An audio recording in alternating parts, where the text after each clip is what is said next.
Hi everyone, today we're going to do single-cell RNA sequencing analysis, and here I have dropped in my data, and this is data from healthy and cirrhotic patients' liver sample. So this data I've already pre-processed and filtered out endothelial cells, and now I want to do further subcluster on them. So this is the plan, and I'm going to approve.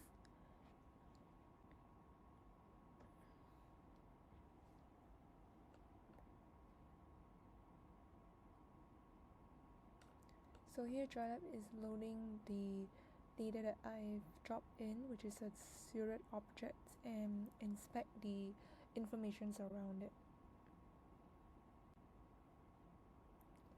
Drylab has completed step 2 in the plan, which is normalizations and selecting the features, which is the genes that is being highly expressed.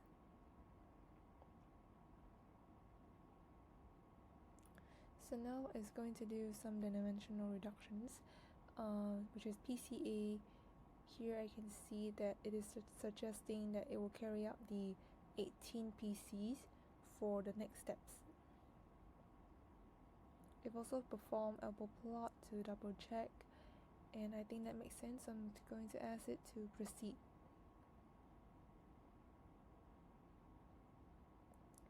Wow, the graph is looking very nice. This is UMAP plots in different clusters and also in the conditions as well, which is healthy versus cirrhotic. We can see that there are some overlapping, some very niche for cirrhotic, and some only healthy have. But just now I think that there were too many subclusters, so I'm going to say in here that 14 subclusters is too many. I'm expecting somewhere around like 10 and below actually.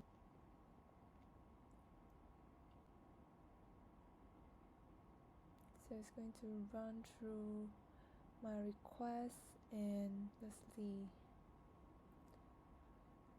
So it say that typically yes, endothelial cells subcluster range around 6 to 10, and it depends on the resolutions that it's going to pick. So it also suggests here four options for me. Visualize the cluster tree and then decide. Yeah, I think I'm going to go with that, which is I want to see first at which resolutions what is the number of cluster that I'm going to get.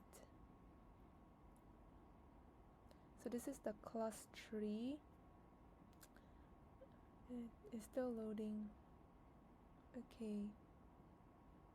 So say here at 0.28 cluster, and at 0.4 there is 9, actually 10, because if we count 0 then it will be 10 clusters, and it say that 0.4 around 10 cluster look like a sweet spot, and I'm going to go with that one as well. I think maybe 10, like we can work from more cluster first, and then we can always group them as we proceed. And let's work on the marker discovery to understand what is each subcluster is.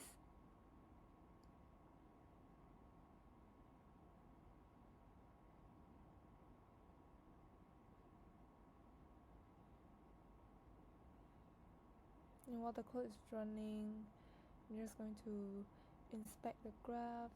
Oh, okay, the next one is already out. Okay, let's have a look at the chat dialog here. Oh, okay, so it's have given me like the top genes for each subcluster, so top 2 markers per cluster. Okay, and it's okay, so it's plotting for each cluster and also giving me here like a suggestions for the identity of those subcluster. Quite interesting that I'm seeing some proliferating. And because we have so many subcluster, let's also have a heat map for maybe top 10 markers per cluster, and then let's also see the proportions of healthy and cirrhotic for each subcluster, because we saw just now that there are some healthy and disease overlapping, but there are also some that looks like a disease niche. So let's see which of the subcluster is a disease niche.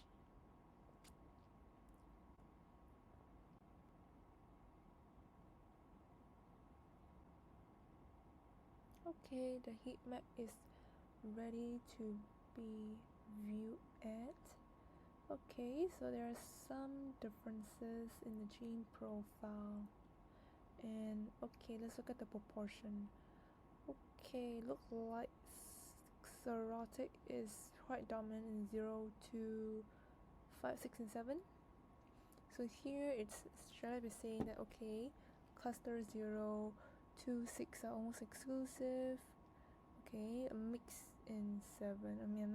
I think somewhat more in the cirrhotic for 7 as well. But of course, the user can always come in and make their own interpretations for this part. Alright, I think that was quite fast. And of course, we can always continue the dialogue. Thank you.